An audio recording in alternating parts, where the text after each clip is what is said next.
Il est venu, il m'a dit écoute, j'ai trouvé un truc sur YouTube, ça s'appelle CrossFit. Il y a un mec qui a l'air archi balèze, il s'appelle Rich Fronin, il fait un truc ça s'appelle Franc. Franchement, faut trop qu'on essaye.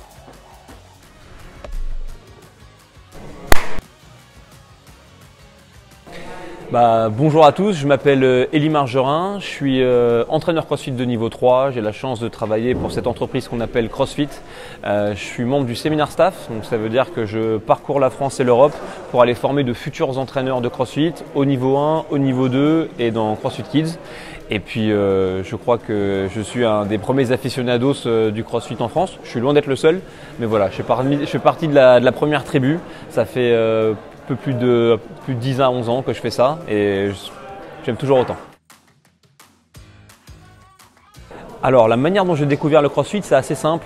J'étais encore policier et j'avais la chance d'avoir à côté de mes locaux une salle de sport qu'on partageait à l'époque avec la RATP. Pour ceux qui sont en Ile-de-France, tous les mecs qui à l'époque étaient très balèzes, qu'on appelait les mecs du GPSR, c'était mes anciens partenaires d'entraînement.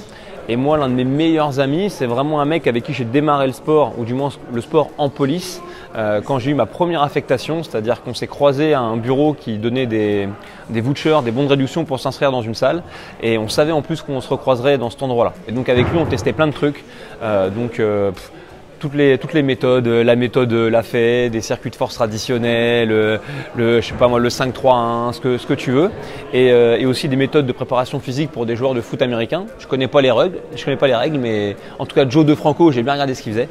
Et un jour, c'est lui qui a débarqué parce que c'était vraiment un peu un geek. Et il est venu, il m'a dit écoute, j'ai trouvé un truc sur YouTube, ça s'appelle CrossFit. Il y a un mec qui a l'air archi balèze, il s'appelle Rich Fronin, il fait un truc ça s'appelle Franc. Franchement, faut trop qu'on essaye. Et je caricature à peine. Moi, je regarde la vidéo, je lui dis écoute-moi bien. Alors, je sais pas demain que je vais tricher sur mes pull-ups, ok, à ressembler à une nouille qui est suspendue à une barre. 40 kilos là sur leur mouvement de squat et de presse en développé militaire. Franchement, ça n'a pas l'air bien dur. Donc, j'ai pris une barre de muscu, je me suis mis en front track comme ça, tu vois.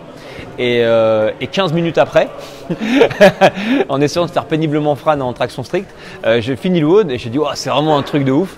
Et à partir de ce moment-là, en fait, on s'est intéressé à la méthode en elle-même et voilà, en faisant toutes les erreurs que tu peux imaginer. Mais moi, j'étais mordu et je me suis dit ok, je pensais que j'étais en forme, mais ce truc-là, c'est quand même particulier.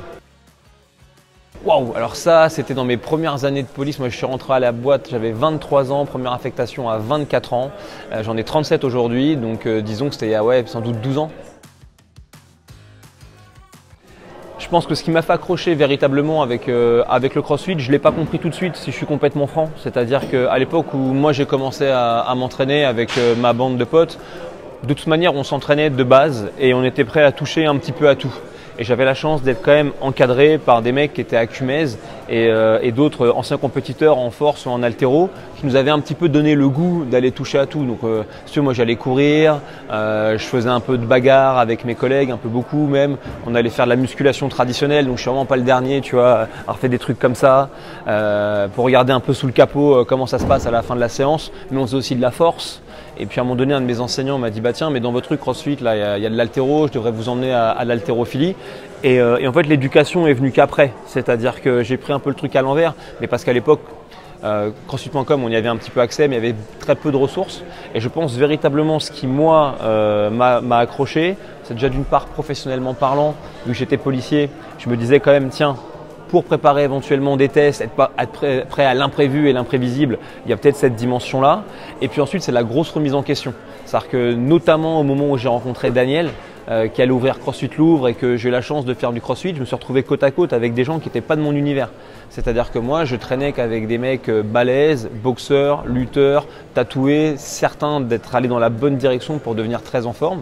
Et puis du jour au lendemain, tu te fais taper par un mec qui lui n'est pas du tout de cet univers, qui vient au sport en vélo, qui est chill, etc. Mais quand il y a 3-2-1 go qui arrive au tableau, il te lamine sur place. Et du coup, je me suis dit ok, en fait, je ne suis pas du tout là où je pense être. Et je crois que c'est ça véritablement qui m'a plu, c'était la remise en question permanente et puis le fait d'apprendre plein de choses différentes. Je pense que c'est assez compliqué parce que le souvenir de ma première séance, il est vraiment délicat dans le sens où, comme je t'ai dit, moi j'ai vraiment démarré la méthodologie CrossFit en dehors d'une box. Puis après, j'ai rencontré Daniel et au tout début, avant l'ouverture des premières salles sur la région parisienne, on faisait tous la même chose. C'est-à-dire que les mecs du 15e étaient sur les quais de Seine, nous on squattait des parcs.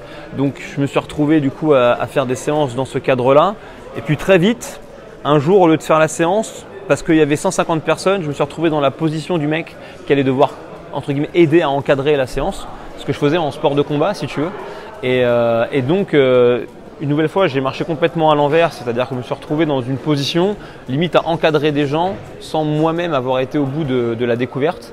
Et je crois véritablement que si je dois te parler peut-être des premiers WOD en boxe que j'ai vécu, si je suis complètement transparent, le souvenir qui m'a le plus marqué, c'est en 2013. Pourtant, ça faisait un bail, tu vois, que je m'entraînais. J'avais été jugé au London Throwdown et le lendemain de ça, j'étais allé à CrossFit Thames. Donc c'est une box qui se trouve à Londres, okay, pas loin de la City et de l'endroit où les mecs ils font des gros sous. Et à l'époque, c'est la boxe où a démarré un mec qui s'appelle Yami Tikkanen, par exemple, qui était ancien head coach de cette structure-là, avant qu'il s'occupe de Annie et compagnie. Et je me rappelle que j'étais parti avec Daniel, donc j'avais jugé pendant la compète. Et puis le lendemain, avant de repartir à Paris, il me dit tiens, on va aller faire un drop dans une box. Et c'était la première fois que j'allais dans un truc complètement abouti, puisque en 2013, on n'avait même pas encore trouvé la vraie maison de Reebok CrossFit Lourd qui serait à Place des Victoires. Et j'étais dans un stress incroyable, je me dis j'espère que les mecs ils vont pas me laminer, ça va être un truc de ouf. Et j'ai eu beaucoup de chance parce que l'entraînement c'était du développé couché et de la course à pied. D'accord, donc mon passif de body mytho et ma facilité à courir après les petits chenapans de 14 ans m'ont bien aidé. Et donc j'ai pu un peu faire croire au monde en Angleterre que j'en avais un peu sous le pied.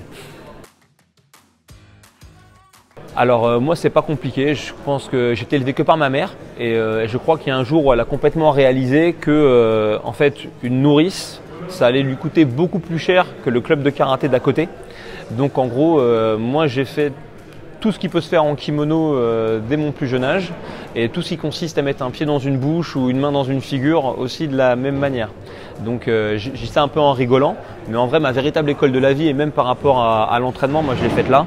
Donc j'ai fait 10 ans de karaté Shotokan, j'ai eu ma ceinture noire l'année de mon baccalauréat, j'ai fait de la boxe anglaise pendant plusieurs années, de la boxe française à l'université pendant plusieurs années, du kickboxing, de la boxe thaïlandaise, du Krav Maga quand j'ai commencé la police, bref, j'étais vraiment bon nulle part, mais ouais, franchement, sur le dos, si tu fais du jiu-jitsu avec moi, je ressemble à une tortue de mer. Alors je vais te dire, je sais pas si je suis prêt pour grand chose, mais en tout cas, même au niveau de l'approche, que ce soit dans le positionnement de l'enseignant ou que ce soit dans le fait de répéter des gestes, tu vois, pendant plusieurs années en se focalisant toujours sur les basiques, il y a un truc que tu apprends dans les arts martiaux japonais ou dans les sports de combat en général qui peut très facilement être réutilisé en CrossFit et qui est top, vraiment qui est top.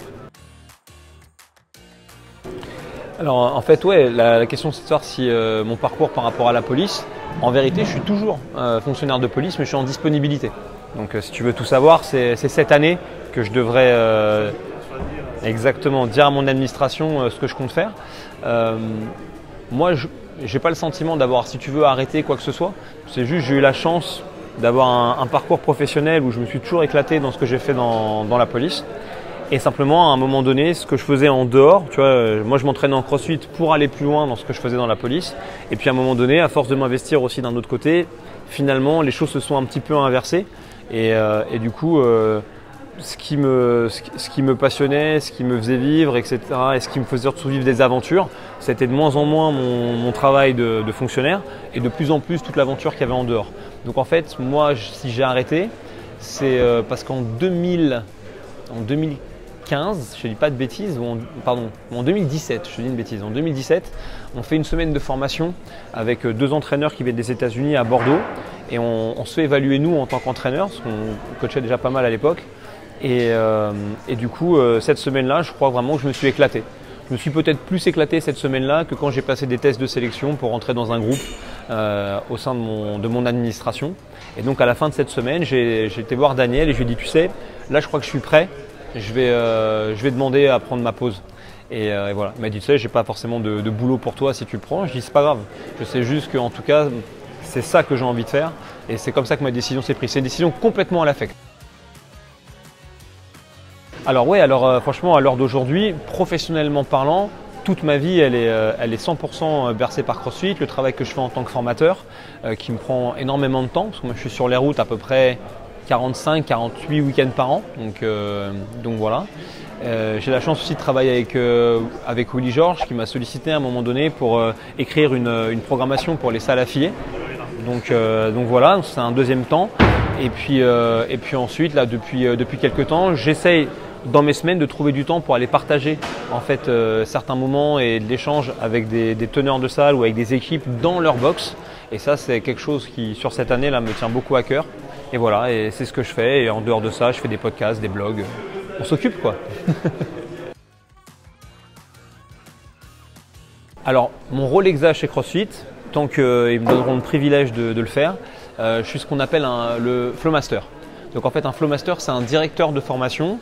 Lorsque je viens délivrer un niveau 1, un niveau 2 ou une formation à distance de type CrossFit Kids, mon but, c'est deux choses. C'est de vérifier qu'on commence et qu'on termine à l'heure pour que tout le monde vive la même expérience. Et c'est peut-être la partie du travail pour moi la plus épineuse. Ensuite, c'est de m'assurer que les équipes avec lesquelles je travaille vont être capables de délivrer le message qui doit être délivré avec le niveau de standard qui est celui de CrossFit qui, j'aime autant te le dire, est très élevé. Et ensuite, c'est d'être là pour parer à tout problème, tu vois, que ce soit peut-être un participant qui se blesse ou pour des choses qui ont pu m'arriver par le passé, une inondation qui se déclenche dans la salle qui fait qu'elle est véritablement en train de prendre l'eau. Lorsqu'il y a l'examen, vérifier la sécurité du test, ça c'est le gros de mon travail pour CrossFit. Et puis après, j'ai des tâches annexes, parfois ponctuelles, m'occuper de mon équipe en dehors des séminaires pour les aider à progresser dans la bonne direction, assurer un travail de traduction parfois pour CrossFit, intervenir comme là ce week-end à la réunion des affiliés. Bref, moi je suis un couteau suisse, c'est-à-dire en fait les boss m'envoient un email, ils me demandent si je peux faire ça, la réponse est oui et ensuite on y va. Alors j'ai commencé à travailler moi avec CrossFit en fin 2012, début 2013, à l'époque où les level 1 étaient délivrés que en anglais. Et donc rapidement on s'est dit que ce serait une bonne idée d'amener des traducteurs, c'est d'abord Daniel qui l'a fait. Et il s'est rendu compte que traduire 2 fois 8 heures consécutives, c'était assez lourd. Et c'est comme ça qu'on a ensuite été embarqués, Julian et moi, dans cette aventure-là. Et moi, ça a changé beaucoup de choses dans ma vie parce que concrètement, le coaching, moi, je l'ai appris dans ces expériences-là. En échangeant avec des mecs qui avaient des années-lumière de différence et de progrès et d'expertise par rapport à ce que moi, je pouvais faire, ou même en France, ce qu'on pouvait conceptualiser, simplement parce qu'ils étaient dans le game depuis plus longtemps.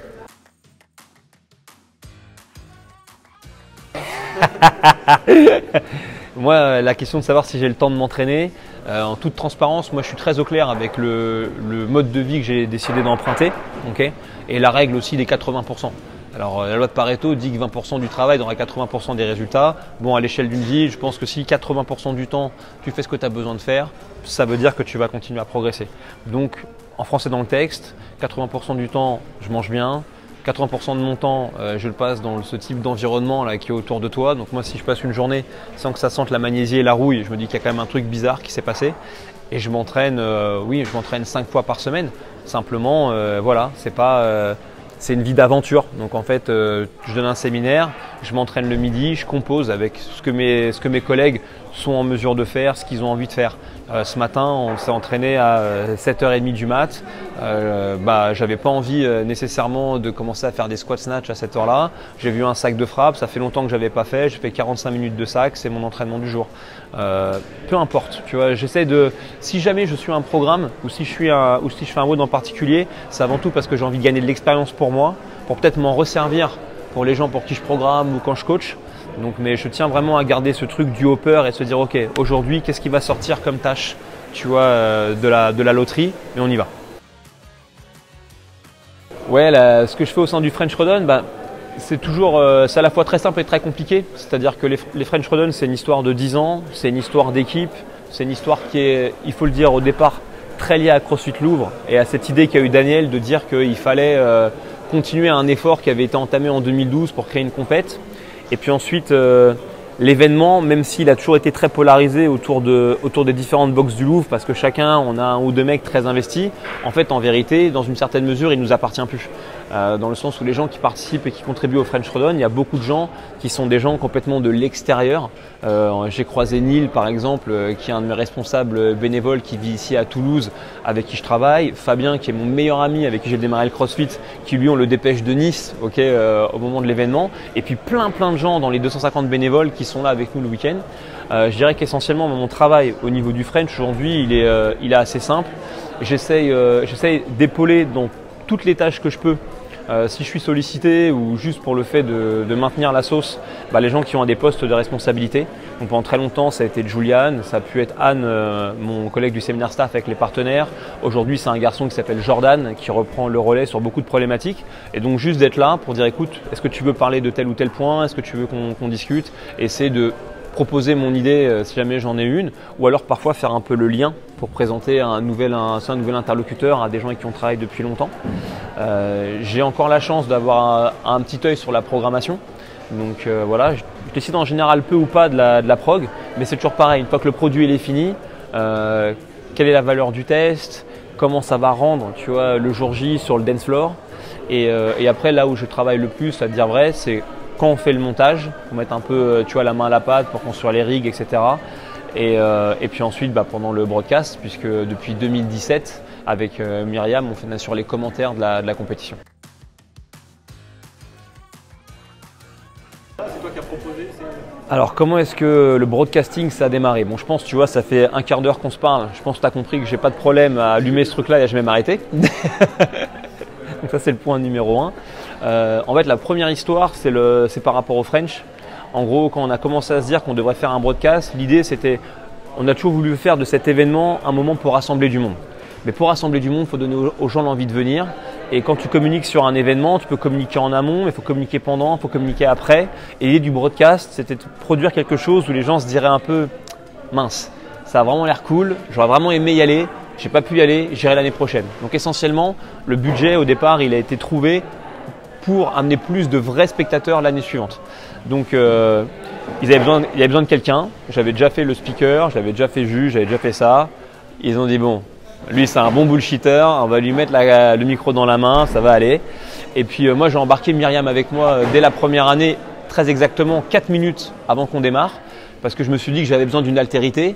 Et puis ça faisait un peu la belle et la bête, tu vois. Je me suis dit ouais, c'est bien, on va pas faire subir ça aux gens pendant 3 jours. Et ça, la première expérience s'est faite là. C'était un truc que je faisais que pour le French à la base. Ensuite, j'ai eu la chance de le faire une première fois pour les Games en 2019, après y avoir jugé. Et je pense que ça, c'était vraiment une expérience hyper intéressante. Et puis aujourd'hui, c'est devenu une vraie partie de mon investissement. Ce n'est pas mon activité, parce qu'en règle générale, moi, je ne prends pas de sous quand je fais ce genre de choses. Mais l'idée, c'est de te dire, ok, je me suis rendu compte que le broadcast, ça te met dans une position. Tu vois, moi, je sillonne les routes depuis 10 ans, par exemple, pour CrossFit. J'ai eu beaucoup de chance, j'ai rencontré beaucoup d'entraîneurs qui sont aujourd'hui dans les box. Mais je me suis rendu compte que le broadcast, c'est quand même quelque chose, quand tu le fais, t'impactes beaucoup de gens en très peu de temps. Et donc, tu peux délivrer des messages qui sont cool, légers, hein, mais dans une petite période de temps. Et c'est pour ça que c'est quelque chose que je veux continuer à faire, parce que ça peut vraiment aider le CrossFit, notamment hexagonal, à raconter des histoires. Tu vois, et c'est vrai qu'encore aujourd'hui, on est très sur les histoires qui se passent outre-Atlantique. Tu vois, qui de Patrick Vellner, va sortir son épingle du jeu, et Tia, elle reste pas. Ce qui est normal, ok, c'est la Champions League, tu as envie de savoir ce qui se passe. Mais en vrai, je trouve qu'il y a un nouvel enjeu. Et l'enjeu, parce que tout se fait à économie d'échelle. Mais l'enjeu, c'est de savoir. Tu vois, qui de Métis Grénéron, Marie Robin va décrocher en premier, tu vois, le billet pour les CrossFit Games, quels sont dans les petits throwdowns locaux, tu vois, et quand je dis petit, je veux pas du tout être péjoratif, mais quels sont dans les throwdowns locaux, les mecs commencent à faire des bonnes performances qu'il faut garder dans le viseur pour la suite. Et puis voilà, parce que le sport, mine de rien, ça fédère l'intérêt et ça va donner envie à des gens de pousser les box de CrossFit. Et du coup, une fois qu'ils sont dedans, nous on peut les remettre en état de marche, on peut les mettre en bonne santé, on peut les faire kiffer. Et même si au départ, tu vois, peut-être la première exposition qu'ils ont eue, c'est une vidéo YouTube ou un commentaire ou un truc comme ça. Et voilà, et c'est une activité très cool. Ah eh ouais, la schizophrénie du mec est sans fin, tu vois. Écoute, le Shaker Show et un autre site que j'ai monté qui s'appelle All Out, qui est un site d'actualité. C'est deux trucs distincts. Le Shaker Show, c'est un truc que j'avais tenté de démarrer en 2017, okay, avec cette volonté de me dire tiens, il y a un espace laissé vide, il n'y a pas de ressources en français autour du CrossFit, il faut prendre la parole, il faut en parler. Et puis après, avec le boulot, la vie, etc., il faut savoir, les réseaux sociaux, si tu veux être bon, il faut vraiment être dans la régularité. C'est un truc vraiment qui a été en dents de scie. Et puis grâce à un de mes collègues qui s'appelle Gauthier, avec qui je travaille beaucoup, qui est maintenant le head coach à Louvre 3, il m'a motivé à me dire vas-y, pourquoi tu recommences pas tes podcasts, c'était cool. Et donc on est parti beaucoup sur du podcast audio parce que tu peux avoir un résultat beaucoup plus pro à moindre coût comparé à de la vidéo.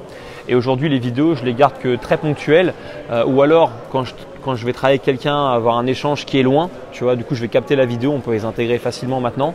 Mais en gros, moi ce que j'aimerais faire, c'est vraiment faire des vidéos très légères, type tu vois, le Greg MMA du CrossFit. Pour être complètement transparent, j'en ai fait une il n'y a pas longtemps. Je vais dans une box, je rencontre un mec, en l'occurrence un gars qui s'appelle Sam, il a 50 balais, c'est lui qui décide du haut, moi je me tais, je fais avec lui, il me démonte, voilà, et on débriefe, en même temps on rencontre quelqu'un, et puis tu peux répliquer ça à l'infini, tu vois. Donc, et tu vas voir, j'en sais rien moi, un Johan Gigor, une Métis Néron, un Romain Fayonneau, un Guillaume Briand, si vraiment tu vas voir un Willy Georges, je dis ça en rigolant, mais en gros je pense qu'il y a un truc très intéressant et tu peux rencontrer finalement des profils très variés et avec une ambiance qui va ressembler beaucoup à l'ambiance de la boxe et ça c'est cool et c'est peut-être le seul moment où j'ai envie de me mettre en scène entre guillemets en train de m'entraîner. Après All Out, l'idée à la base c'était né pendant la polémique avec Greg Glassman pour être complètement transparent et mon idée c'était, je m'étais rendu compte que les mecs qui ont des blogs, notamment aux États-Unis, ils peuvent prendre en otage le débat, tu vois. Et que du coup, quand tu as un blog qui est très influent, bah en fait, s'il te dit pense bleu, en fait, les humains pensent bleu. Parce que je pense à pense bleu. Je pense à quelqu'un qui vend des choses autour de la plus belle méthodologie du monde sans avoir un échantillon sur lui, qui travaillait dans le lobbyisme et qui aujourd'hui gagne ses sous en faisant quelque chose de très périphérique par rapport à ce que nous faisons. C'est très intéressant, ça dispense de l'information, mais potentiellement, si c'est instrumentalisé, peut-être que c'est dangereux. Et donc du coup, je m'étais dit tiens, bah, je pourrais faire un blog où là, je pourrais partager plein d'articles open source à droite, à gauche, des WOD aussi notamment pour montrer le travail des uns et des autres. Et autant le partage des entraînements, c'est très pertinent pendant le Covid. Et puis ensuite, ça l'a perdu un peu. Et puis là, quand on est reparti aux Games, je me suis dit tiens, on va faire le broadcast, mais on le fait à certaines heures. Les mecs le matin, comment est-ce qu'ils font pour savoir ce qui s'est passé? Il faudrait peut-être écrire un petit article, un petit récap. Et voilà, et sur le chemin, j'ai rencontré des gens qui sont chacun à leur niveau, athlètes dans une box, head coach d'une box ou sur le point d'ouvrir une box, qui ont envie aussi de participer au projet, complètement en bénévole. Et donc aujourd'hui, l'étape suivante pour moi, c'est ça, et c'est de créer vraiment un truc complètement communautaire où on va partager tantôt des trucs sur le sport, tantôt un truc sur la nutrition, tantôt un truc de training, tantôt un truc de coaching, et comme ça, on met les gens dans la sauce. Ouais, c'est pas moi qui m'occupe de l'app, hein. Mais non, en fait, une nouvelle fois, j'estime que j'ai beaucoup de chance. J'ai eu la chance d'être sollicité par Willy, avec qui je me suis toujours bien entendu il y a à peu près 1 an et demi, parce que lui, il a lancé du coup WissAthlete, dans lequel il partage son entraînement, ni plus ni moins, et qui a connu voilà, un très beau succès et un très bel engouement. Et puis il y a beaucoup de gens qui ont commencé à solliciter Willy dans l'idée de peut-être créer du coup une programmation pour des box. Et Willy, il a vraiment eu l'humilité de dire en fait ça c'est pas mon domaine, donc il cherche quelqu'un à qui faire une passe décisive. J'ai eu la chance qu'il me propose à moi, et moi j'ai trouvé que c'était une très très belle opportunité pour faire, je ne vais pas dire plus que rédiger un programme, parce qu'en fait j'estime que les gens qui envoient un programme pour des salles affiliées, et ce que moi j'essaie de faire au travers de c'est simplement 2 choses différentes. Et je tiens à le dire, il y a beaucoup de gens qui font des trucs hyper pertinents dans ce domaine-là, dans le monde du CrossFit. Je pense notamment à mon pote Flo Paillasson, donc voilà, si tu peux citer son nom, je serais vraiment content, parce que pour moi c'est important, tu vois, j'estime vraiment pas faire mieux que mon voisin, mais par contre mon but c'est dans ce que j'envoie, d'envoyer véritablement de la ressource pédagogique. C'est-à-dire, je suis conscient, peut-être à cause de mon rôle au sein du level 1 et du level 2, que parfois il y a un trou dans la raquette, dans l'accompagnement qu'on peut amener auprès des entraîneurs, et que donc quand tu entends quelqu'un qui va vivre un drop-in et qui revient et qui te dit c'était comme ci ou c'était comme ça, l'air pas content, bon, des fois il n'a pas de raison d'être pas content en vérité, mais c'est que si tu as des choses qui reviennent, c'est peut-être que dans l'accompagnement aussi il y a un truc à un moment donné qui ne se passe pas. Et du coup l'idée c'était de dire tiens, je propose une programmation, je mets de la ressource pédagogique, je mets des petites vidéos explicatives. Alors attention, je ne suis pas Spielberg, hein, tu m'as vu en tourner 2 ou 3, tu as vu un petit peu comment c'est une ambiance pied nickelé. Mais l'essentiel, c'est de créer la culture, tu vois, qui fait que je ne suis pas juste là pour animer une séance, mais j'ai envie de transmettre, j'ai envie de faire progresser, j'ai envie de comprendre. Et du coup, je vais dans cette direction. Et voilà, et c'est ce que je fais maintenant depuis ça fera 1 an et demi là au mois de décembre. J'ai la chance d'accompagner 23 teneurs de salle au niveau de leur programmation. Je me sens hyper privilégié et je les remercie encore de me faire confiance. Vraiment. Non, mais moi, ma vision du CrossFit, ça reste toujours la même, en fait, si tu veux. C'est-à-dire que ce sera un peu le sujet que je vais aborder à la réunion des affiliés. C'est-à-dire que je suis conscient, on est dans un monde où tout va vite, tu vois. Donc parce que ça va vite, tu as toujours besoin d'avoir la nouvelle version du truc qui fait que. Mais pour moi, la beauté de ce qu'on fait, c'est vraiment dans ce qui a été conceptualisé par Ray Glassman, la fondation, tu vois, de la méthodologie. Tu fais des mouvements fonctionnels constamment variés à haute intensité. Si ce que tu fais, il n'y a pas beaucoup de mouvements fonctionnels, c'est pas CrossFit. Si dans ce que tu fais, tu ne recherches pas la haute intensité, c'est pas CrossFit. Et si tu t'entraînes d'une manière ou d'une autre, toujours de la même façon, c'est pas CrossFit. Ça peut être proche de CrossFit, ça peut être du sport de CrossFit, parce que tu as besoin de t'entraîner d'une certaine manière pour un certain objectif. Mais tu n'es plus dans le fait de te préparer aux exigences du monde extérieur, tu vois, et tu n'es plus dans l'objectif qui est d'être capable de faire face à n'importe quelle chose qui vient du monde extérieur, mais en plus sur le long terme. Donc en gros, être en bonne santé, avoir une machine qui fonctionne bien le plus longtemps possible. Donc moi, ma vision du CrossFit, j'essaye, et parfois je me perds, mais de toujours revenir à ça. Parce qu'au final, l'histoire, elle est là, et la beauté de ce qu'on fait, elle est là. Et je comprends que parfois on a envie d'interpréter, mais souvent, quand on interprète trop, c'est là qu'on se perd. Alors que finalement, on lit la définition du fitness de classe mondiale en 100 mots par Ray Glassman, toutes les clés, elles sont là. Tu manges bien, tu fais des entraînements variés, tu les gardes courts et intenses, tu les ferais très fréquents, tu profites des capacités que tu as pour aller découvrir plein d'autres choses en dehors des 4 murs de la boxe. Tu fais ça toute ta vie et là, tu as le vrai bénéfice du truc. Après, pour le futur de CrossFit, j'en parlais encore avec Julian, tu vois, pas plus tard que ce matin. On avait fait une présentation à la réunion des affiliés, je crois en 2017 ou 2018, c'est avec les vagues d'adoption. Tu y étais ? Je te rappelle, iPhone sort, donc un petit peu de monde qui achète iPhone, et puis tout d'un coup, tu vois, voilà. Et on était dans cet exposé, on était en train de dire qu'on était peut-être en train de devenir mainstream. Et en fait, plus j'avance, plus je vais dans des box qui sont différentes, plus je suis persuadé qu'on était vraiment loin de la vérité, tu vois. C'est vrai que les mecs dans les box aujourd'hui, c'est pas que des flicards, des pompiers, des militaires ou des gros sportifs. C'est vrai, ok. Mais si tu portes tes yeux, tu vois, autour de toi, tu vas quand même te rendre compte. Les early adopters sont les mecs qui sont déconditionnés et qui vont venir faire du CrossFit. Tu vois, le truc il est là. Tous les autres mecs, ils sont déjà dans la pointe. Les jeunes notamment, tu vois, 20 ans, 30 ans. Je veux dire, moi, je vois ici l'ambiance comme elle est chill. Je sens les gens, ils viennent passer un bon moment, etc. Ils sont dans autre chose, ils sont dans un loisir. Les premières personnes que tu commences à voir qui ne ressemblent pas aux autres, qui sont un peu plus âgées que les autres, qui sont peut-être qui souffrent d'une forme de handicap, on va appeler les choses un petit peu comme ça, et qui commencent à venir là, toutes les personnes qui en fait pensent que ce qu'on fait c'est pas pour eux, voilà, on est seulement en train de les capter. Je crois qu'on est encore vraiment dans la early adoption. Et que finalement le futur de CrossFit, c'est vraiment d'être un truc démocratisé et où, je te dis n'importe quoi, peut-être dans 20 ans, tu vois, en fait, Monsieur Dupont, il se lève, il bouge 20 minutes, il se met une bonne cartouche, tu vois, bam, il vit sa vie, et il mange un peu mieux et il fait ça tout le temps. Et si ça devient la norme auprès de ton voisin, ton cousin, machin, là vraiment on a gagné. Pour moi, c'est ça l'avenir du truc.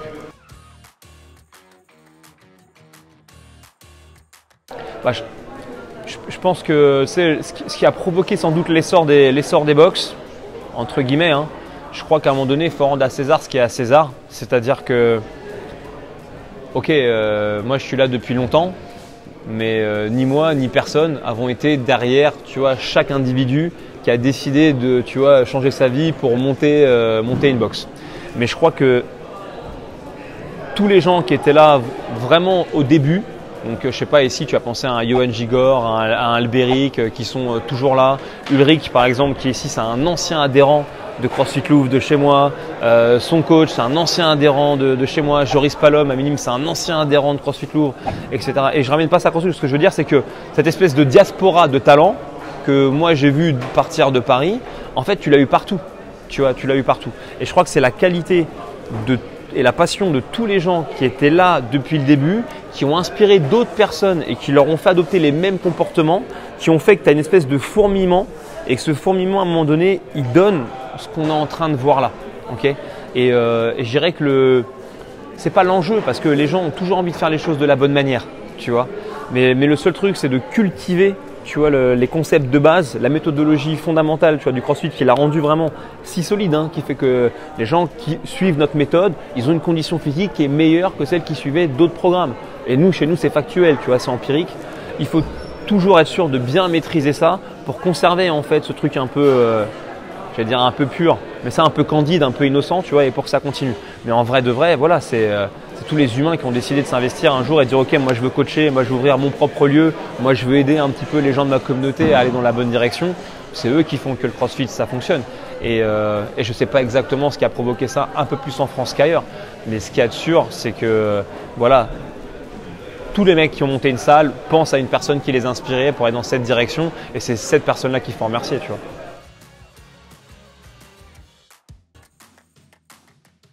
Ah alors, mon meilleur souvenir en CrossFit, c'est une question qu'on m'a posée il n'y a pas longtemps. Donc, non, mais je disais que pour commencer. Donc, tu l'as préparé, tu sais ce que tu vas dire. Je sais ce que je vais dire. Je sais ce que je vais dire. Je vais te dire déjà que je n'ai pas beaucoup de mauvais souvenirs en CrossFit pour tout te dire. Mais je crois que mon meilleur souvenir de CrossFit, c'est la première fois où j'ai été jugé aux régionaux. De mémoire à Madrid, ça devait être en 2017, je ne veux pas te dire de bêtises. Et où en fait je suis juge. Donc c'est la première fois que je me retrouve entouré par des gens comme Adrian Bozman qui est aujourd'hui programmeur, tu vois, pour les CrossFit Games. À l'époque il y avait Rory McKernan qui aujourd'hui travaille avec l'équipe de Mayhem et compagnie, bref.